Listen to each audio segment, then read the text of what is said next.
Mga kababayan, humihingi ako ng paumanhin. Patawad kung tinulungan ko mahalal si BBM bilang Pangulo ng ating bansa. Patawad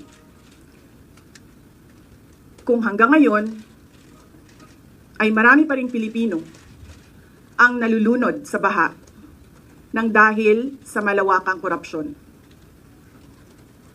Patawad kung lantaran ang pang-aabuso ng ating mga institusyon para sa pansariling interes ng mga politiko. Patawad kung patuloy ang pagtaas ng presyo ng mga pangunahing bilihin habang nananatiling kapos ang kita ng bawat pamilya. Patawad kung wala man lang tayong tunay na seguridad sa pagkain.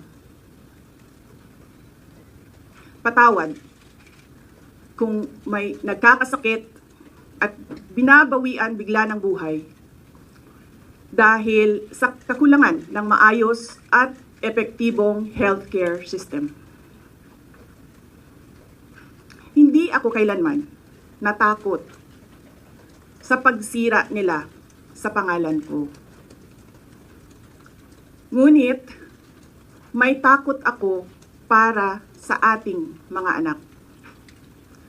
May takot ako para sa susunod na henerasyon. May takot ako para sa mga kababayan nating walang bahay sa ibang bansa. Walang pangalawang pasaporte. Walang ibang matatakbuhan kundi ang Pilipinas. Kahit ito'y patuloy na nalulugmok sa kahirapan. Na ako'y kahadlok nga moabot ang adlaw na dawaton na lang nato ang kapobrehon isip kapalaran. Nga maanad na ta sa sayop. Nga mawad-an na lang ta og paglaom. Ug labaw sa tanan na ako'y kahadlok nga moabot ang adlaw nga wala na tay Pilipinas nga ikahatag sa atong mga anak.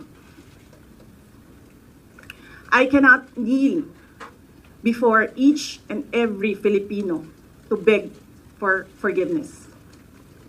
Instead, I offer my life, my strength, and my future in the service of our nation. Mga kababayan, ibalik natin ang tapang at malasakit para sa Diyos, sa bayan, at para sa bawat pamilyang Pilipino. Ako si Sara Duterte, tatakbo bilang Pangulo ng Pilipinas.